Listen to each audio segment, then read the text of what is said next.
We're live. All right. There we go. Welcome, everybody, to another wonderful episode of The Market Made Easy here with the Maxwell Group. And we've got a very special guest today. Well, thank you. Jason, how are you today? This is Doing Jason good, Colin. Hostler with Hostler Wealth Management. Hostler Wealth Management. That's right. Nailed it again. You got it. Doing great. I'm killing it.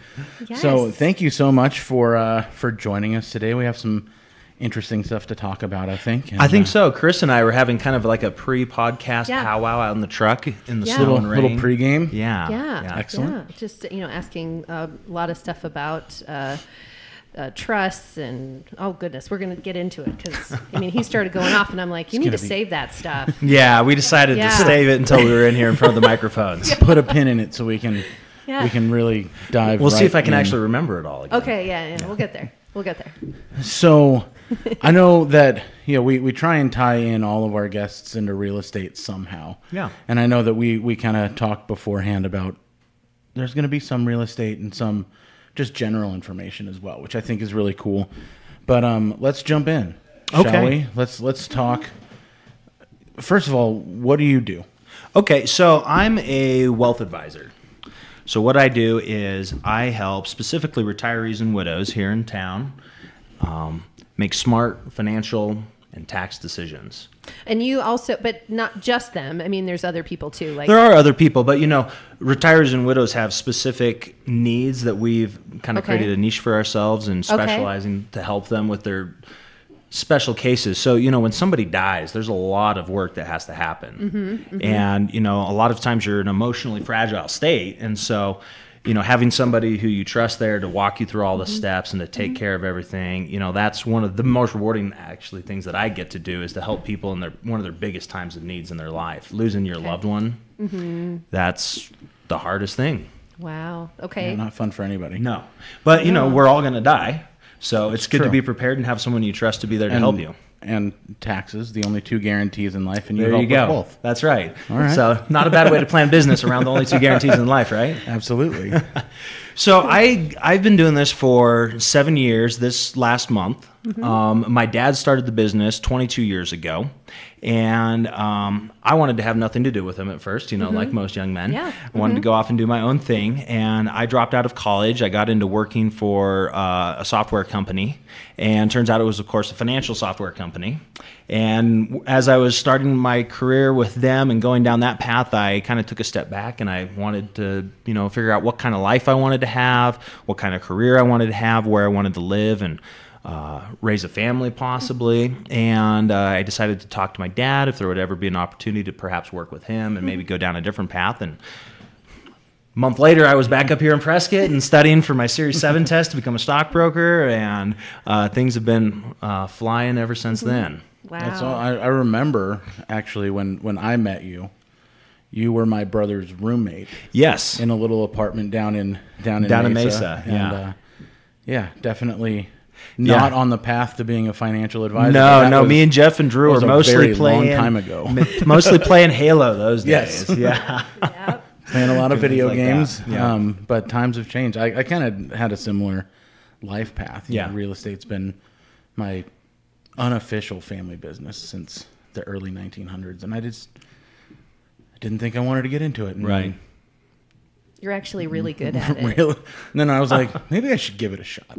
I got tired of working in Aren't you glad that you in did? the corporate America situation, Yeah. and so it's good to be in the family business sometimes. It is, and it gives me an opportunity that I don't think a lot of people do. Is when you get into a business and you're young, you're having to hustle and you're having to try and make ends meet, and you're having to worry about the future. And in the financial business, there's so many people out there that I feel don't do right by their clients, that are either looking out for themselves, or they just don't have enough knowledge, or it's too hard to actually do all the work that I think people are looking for. And when you have all those pressures, plus you don't know if you're going to be able to, have food next week, because you haven't sold enough commission product or whatever it happens to be, if you're always having to hunt for your next kill. I think that causes people to maybe not give the best advice to clients. And so luckily, my dad has an established business already. He had to go through all those hard times and figure out how to do it all right. So where I've come in and I've learned how to do it right from the very beginning for clients without having to worry of where my next paycheck's coming from. And so getting the opportunity to learn it that way, I think has been a big help for me, because now I have that knowledge. And even if I had to go build it all from the ground again, I would know how to do it right. Okay. That's really cool. So one of the things that I have a question for you about, because it interests me, and I think it'll interest our viewers and listeners as well. And in your realm of working with the stock market and things like that, is this thing called a REIT. Yeah, a real estate investment trust. Yeah. Explain to us how, high level, of course, how that works and how people can use that to their advantage. Okay. So REITs are a really cool way to participate in real estate without having to be a landlord yourself. Basically, you're delegating to somebody else the responsibilities of what a landlord would generally do. Collect the rent, do the upkeep, maintenance, manage all the tax reporting, everything like that, administration that goes along with, being a landlord or having a real estate empire. And a lot of times you'll find that commercial property, if you go into a big city, if you go into Phoenix, San Francisco, LA, New York, a lot of these big buildings are owned by real estate investment trusts. They're professional companies that are created to manage, large tranches of real estate. And so, you get the effects of specialization. They're really good at doing it well. And then, their investors invest and they get a return. Now, of course, you can make more if you're a hands-on real estate person. You almost always can do that. You're going to get better yields than you're going to get in a REIT. But the whole idea of a REIT is that you're giving up a little bit of that to, have somebody else do that for you and still get real estate returns and exposure in your portfolio to real estate.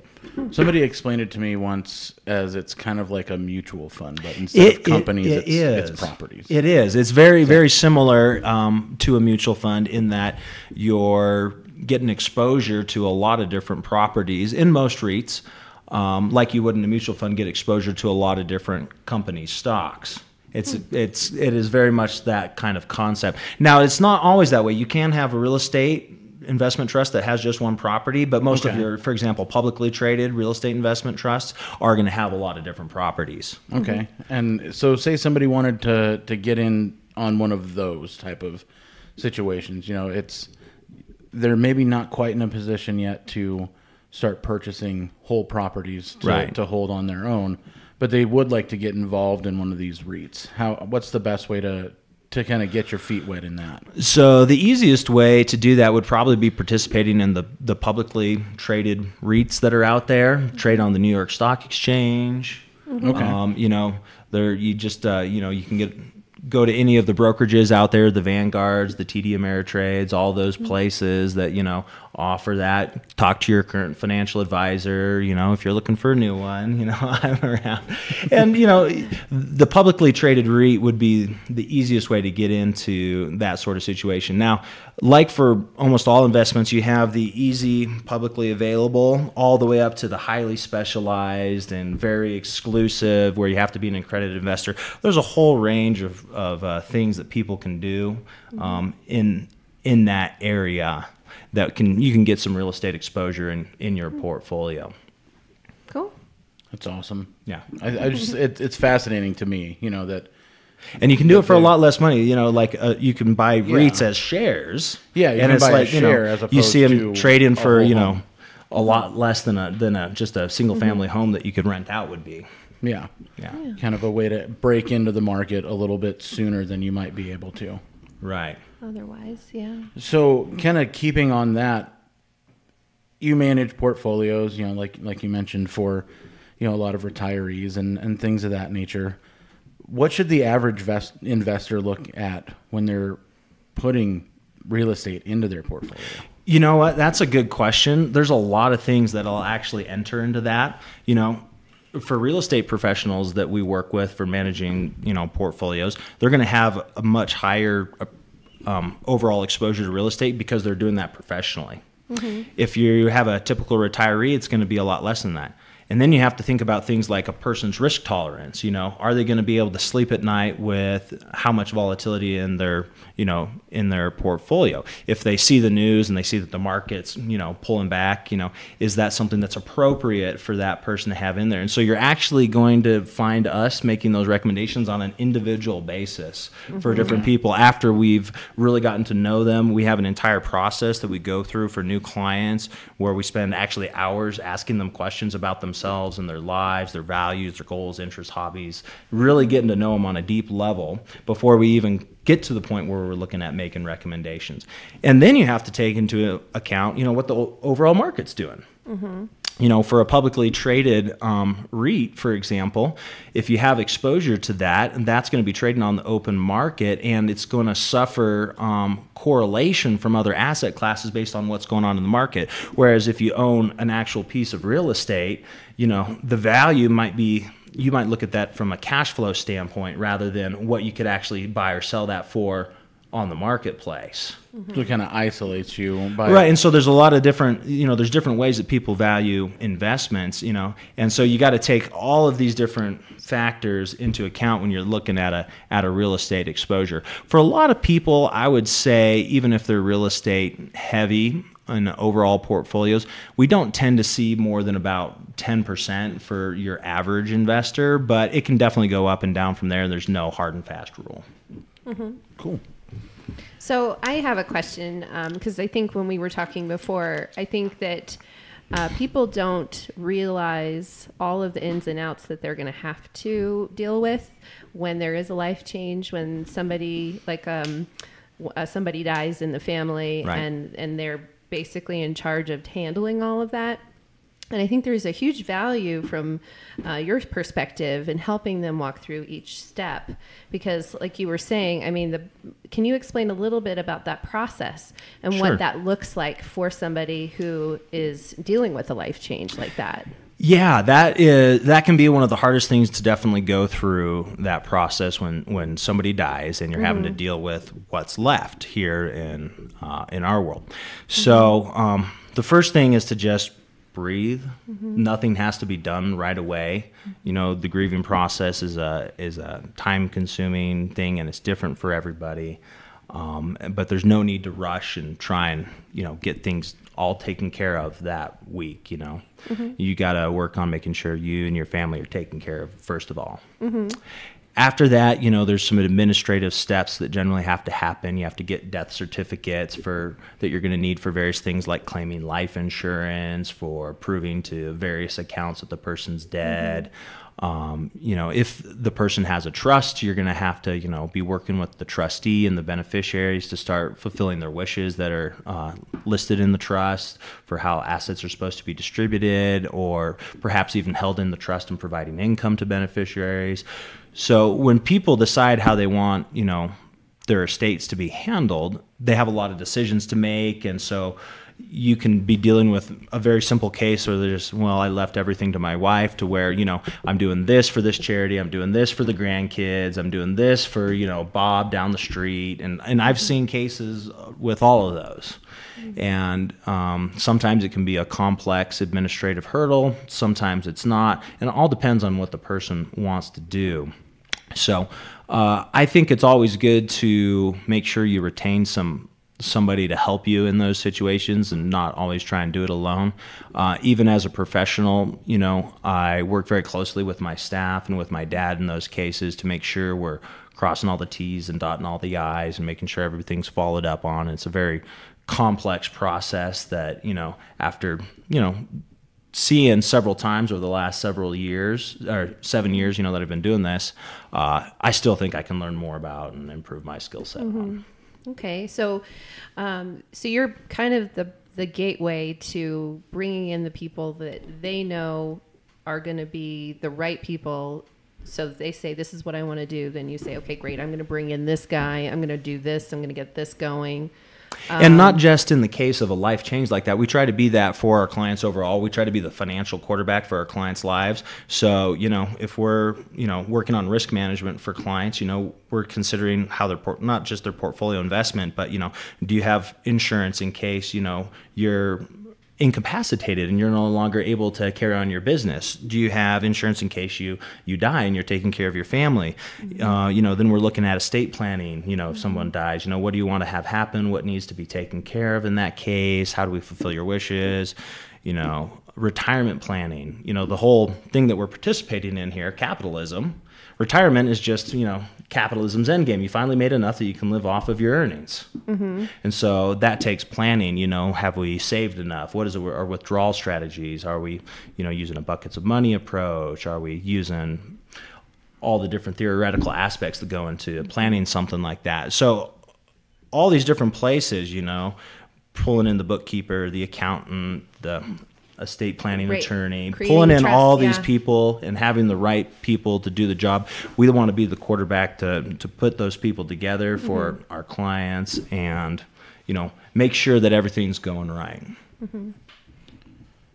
It just, it's way more complex than it seems, and it's, it really is. And it blows my mind because there's, my wife and I were doing some of our estate planning right now. And one of my first thoughts was, I can probably do this. I can go on that. And right. Pull up a will. And then she's like, no, I know this person. She does this for a living. Let's talk to her about it. And she starts asking questions. And I'm like, super glad I didn't just throw this together on the internet. Right. Well, I'm sure in your guys' profession, don't you get that too? Why do I need a realtor? Why do I need a real estate agent? I can sell this place or I can buy a place, right? Yeah. They don't realize all the nuances that can enter in. I don't know what I'm doing. Exactly. and that's definitely one of the things that, having a profession has made me realize that getting experts to help you in any area of life is a very valuable thing to do. And, I don't do all of my own things myself, I have an insurance guy for my health insurance that, is looking at that in detail. I don't try to work on my own teeth. If I wanted to spend the time to go to school and, get an expensive mirror set up, I could probably get in there and do it.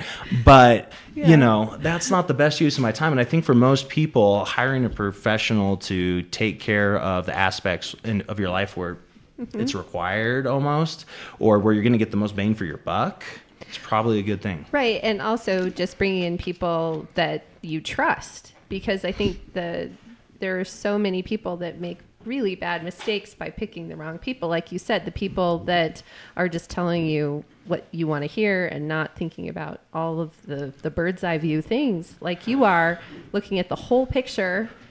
Like you were saying something about how, like, if you just take this one document to the lawyer to write up and they go, okay, here you go. And you're like, okay, now what do I do with it? Right. If you got a trust. Yeah. Have you funded the trust? Have you retitled assets? Have you looked at your beneficiary structure of, your IRAs and making sure that that's congruent with the rest of your estate plan overall? Are you looking at your life insurance beneficiary? Have you, there's a whole lot of steps beyond just preparing a trust and signing it that you have to do for estate planning. Absolutely. And, it's a whole lot of $20 words for most people who have a $10 vocabulary. Exactly. And myself included in a lot of those situations. It's not putting anybody down whatsoever, but it's a lot of big words and complex practices for people who just, they're not prepared to do it. I mean, all these people, they're getting all this schooling, and certifications and going through all of this. It's for a reason, because they're learning how all these things work together. I mean, I think oversight in your industry is, especially now, it's pretty crazy. It's pretty intense. Yeah, you guys were talking about the Dodd-Frank Act a little bit in your episode last week. And, looking with the new makeup of Congress and looking forward towards 2020, I'm thinking that most likely my industry is going to have even more regulation in the future. Oh my gosh, I know. It seems simple until you get into it, and then you're like, I know, but this has to go with this, and then we have to make sure that that's good, and meetings, and who do I choose, and one thing that enters into that, I want to get back to what you said about trust. Yeah, my profession is all about trust and making sure that we're doing what's right for the clients. And so the thing you want to look out for financial advisors is whether or not they're a fiduciary, if they have to put the client's interest ahead of theirs. And so, whoever you're working with, ask them if they are held to a fiduciary standard to put your interest above their own. And, not every person who holds themselves out as a financial advisor or wealth advisor is required to do that. You know, you can go take a life insurance test and a Series 66 test, and you can sell an annuity and call yourself an advisor, and you don't actually have any legal fiduciary standard that you're held to. Okay. You have a best interest standard that's there, and suitability standard, and those are much more lax than a fiduciary standard. And so, you know, those back end regulation legal things, people don't know about that. Right. So we need to ask them if they're a fiduciary. Right. And so, you know, I would like to see, you know, and it looks like the SEC and FINRA is working towards a uniform fiduciary standard for the industry. And, you know, there was the Department of Labor was working on a rule that was going to apply to retirement accounts that the Trump administration kept from going through. And that could have made some things better, could have made some things confusing. But I'm hoping that our industry eventually moves towards a uniform standard where anybody giving financial advice has to put their client's interests first. Yeah, absolutely. That just makes sense. Seems to make a whole lot more sense than apparently what's there now. Yeah. But at the same time, I think that they don't want to make everybody have to just do the same thing. They want to, you know, give people freedom to invest how they want. You know, you've got people who call up wanting to invest in the strangest things. Really? Yes. Okay, All right. Tell us more about that. Spill it. Oh, I mean, so, you know, how can I invest in people who make bolts for submarines? That's a call I've gotten. I'm sure right now that, you know, people are obviously all interested in the semi-legality of cannabis. Okay. You know, so you hear that on the news all the time. And, you know, I think by the time you hear it on the news, maybe it's a little too... Yeah, I've heard that before. It's too late. Too late. Yeah. You know, I'd have liked to own, you know, Google 15 years ago. That'd have been great. Well, I was one of those guys who somebody approached me to buy a thing called Bitcoin. Bitcoin, yes, cryptocurrency. And it was like $2 a coin. Yeah. And I was like, that sounds stupid.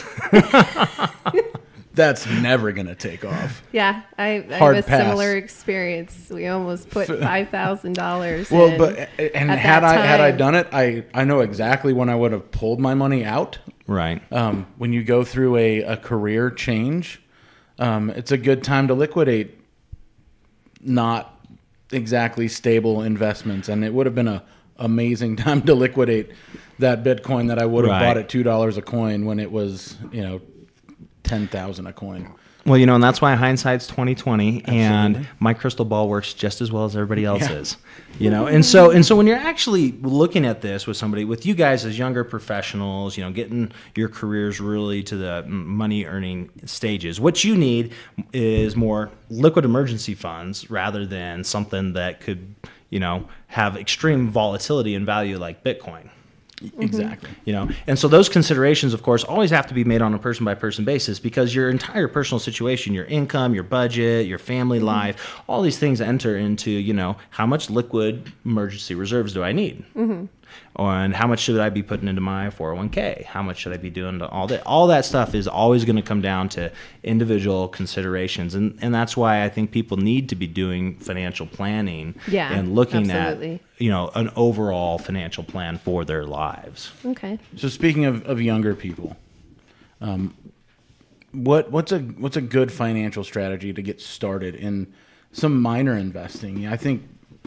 I wish someone had kicked me in the head a lot earlier in life and said, you know, you should really start investing some money in definitely in some things. You know, so what's a good strategy in your opinion for younger people to get started? So a strategy I've always been fond of is the old adage from The Richest Man in Babylon, which is an old book from the 30s, which is pay yourself first. So you have all these other people that you pay, all these bills in life, but, you know, why don't you ever pay yourself? So you pay yourself first. Okay. So you pay yourself, and in the book they like to say 10%, and so that creates a savings. Now you're saving.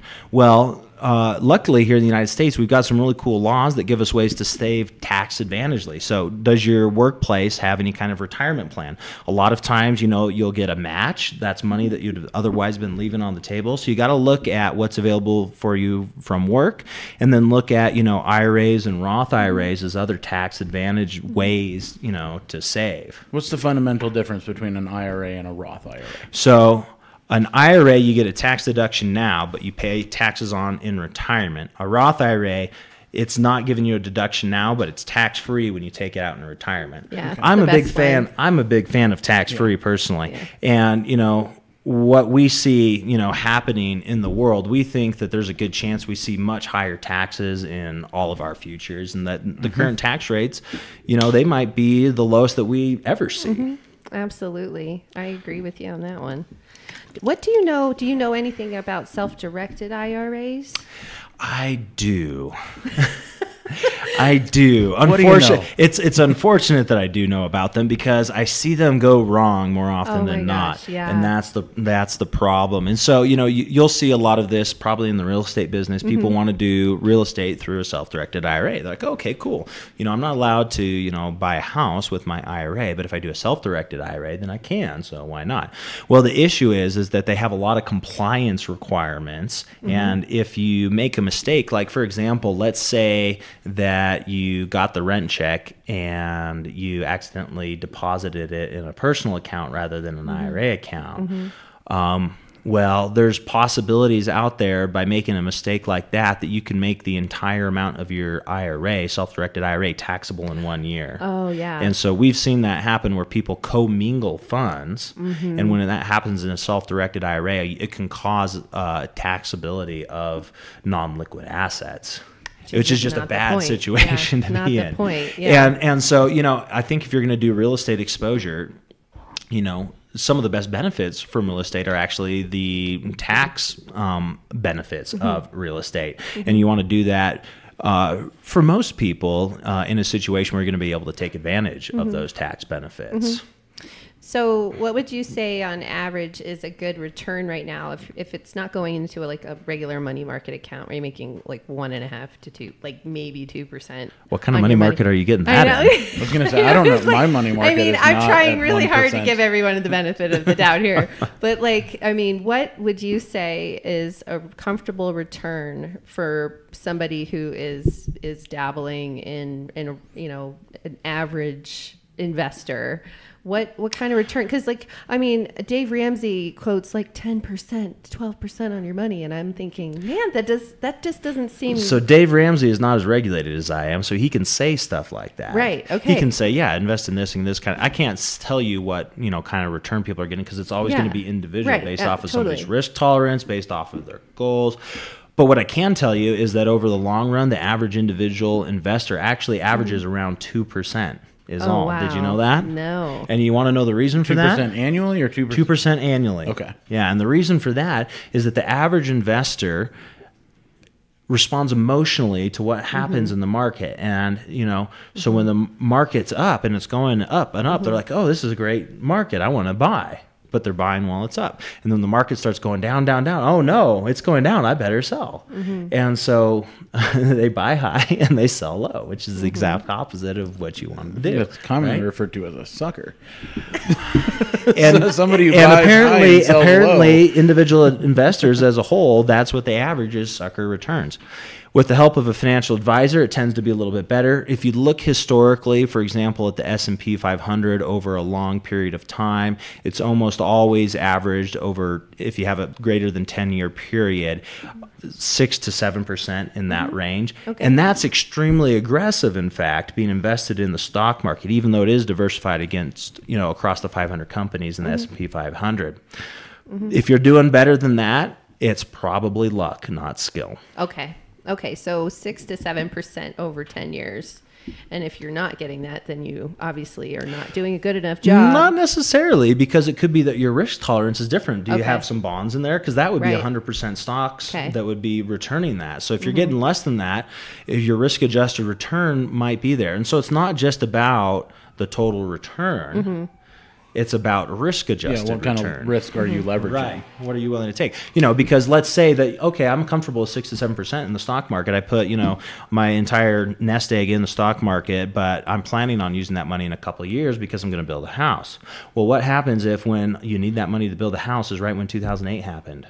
Yeah, then you'd You be ain't building screwed. a house. Exactly. So those kind of considerations are things that, people aren't taking into account when they're saying, oh, well, you can get this sort of percentage return. And so it's never going to be just about the number. It's going to be about the risk and the goals for the person.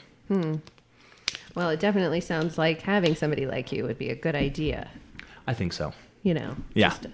Just a hunch. Well, and, we're actually, I think, going through one of the most interesting times in history, and not just because tonight is the State of the Union address in a few minutes, but I think that what they're calling the Fourth Industrial Revolution is going to fundamentally change society, our lives, how we interact with the economy, how we interact with each other. It's probably the biggest change in human society since the Industrial Revolution. They talk about the second and third Industrial Revolution. The second one was electrification, telegraph, railroad. The third one was the digitization. That's computers, internet, everything right now. So the fourth Industrial Revolution is biggest in my mind: robotics, artificial intelligence, nanotechnology, and biotechnology. So robotics. I don't know. Have you guys ever seen any of the YouTube videos of what Boston Dynamics can do with their robots? Google parkour robot Boston Dynamics. Okay. It's amazing and terrifying all at the same time. You're like, this is how the Terminator started, right? Yeah. It was like, you're like, okay, this robot can run over things. It can jump over things. It can recover from falls already. One of the biggest things holding back, the Jetsons general purpose robot, is actually computer vision. And so we don't realize how complex our visual cortex is. It's extremely complex. The fact that we can look at, millions of pictures of different chairs, and they're all different colors and shapes, but we can still recognize that they're a chair, that's a really, really complex intelligence task. And it's just now that we're figuring out machine learning enough that the artificial intelligences out there are going to be able to do it. You're going to see over the next 5 years some of the biggest leaps in artificial intelligence that we've seen in a long time. Yeah. Artificial intelligence just became the best at Go, chess, and StarCraft, which is probably more complex than either of those other games, believe it or not. Wow. That's... I think Elon Musk was saying maybe it was about a year ago that he would like to... He's trying to replace all the truck drivers, right, inside the next 10 years. Yep, and that's something that could very totally easily happen. Well, and it's not just that. You combine the robotics with the artificial intelligence. That's where things start getting really interesting. And we're going to be having conversations that I think we're probably ill-equipped to have on the nature of power, the nature of our relationships with each other, what an economy means when, you could have robots do everything. That's very much within the realms of possibility of the technology that's almost already existent today. We're already seeing the first parts of it. And then the dark uses of that technology. They're working on trying to outlaw killer robots, for example, a robot that could take a human life. That's something that we might actually have to deal with in the next decade, what the laws around that will look like, what the laws around technology to fake people in videos will look like. That's already there.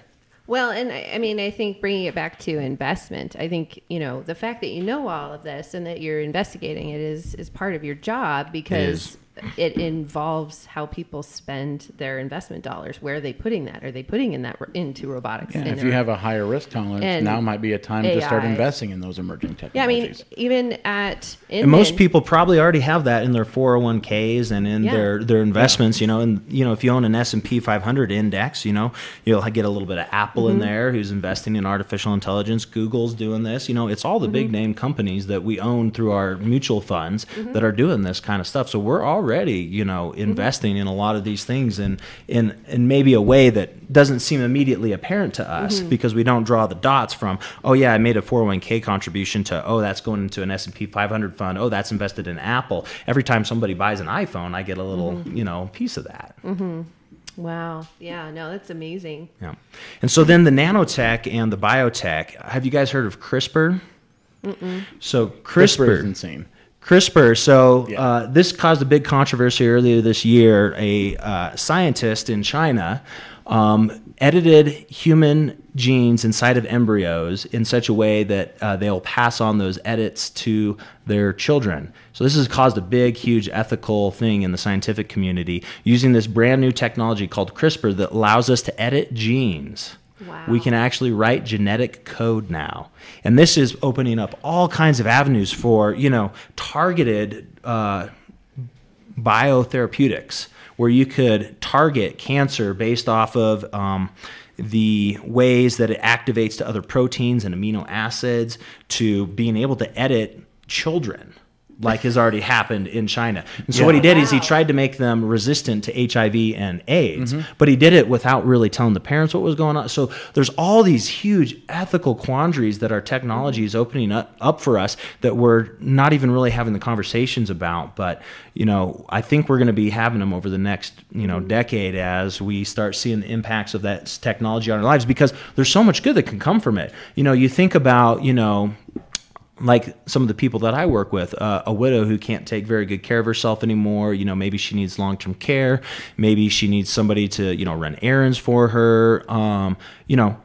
A good, Jetson-style robot could help a lot with that. So there's all kinds of things. The drugs that can be developed to help people with, what are now incurable diseases based on CRISPR technology. There is going to be some huge changes and huge opportunities, but also huge problems that we're going to have to work through as humans together. I wholeheartedly agree, and there's a lot of interesting stuff on the horizon. Definitely, especially in the medical. And that's why I think it's a great time to be alive. It's going to be very interesting for all of us. We get to see some very, very interesting stuff. Some leaps. Yes, some leaps. And the great thing of being an investor is you're participating in all of this. Absolutely. All these companies that are making these incredible products, and the free market that's bringing everybody's needs together with people who want to meet those needs. That's an incredible thing in a world with approaching 8 billion humans. We're not all that different from each other, and if we try and find ways to help each other out, I think maybe we'll find a way to muddle through. Yeah. Well, sweet. Wonderful.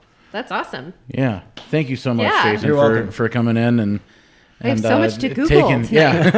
Taking the conversation past business, which I think is always fun. So I thought it would be really appreciate you coming. How can the people get a hold of you? So you can go to my website, hostlerwealthmanagement.com. All our contact information's there.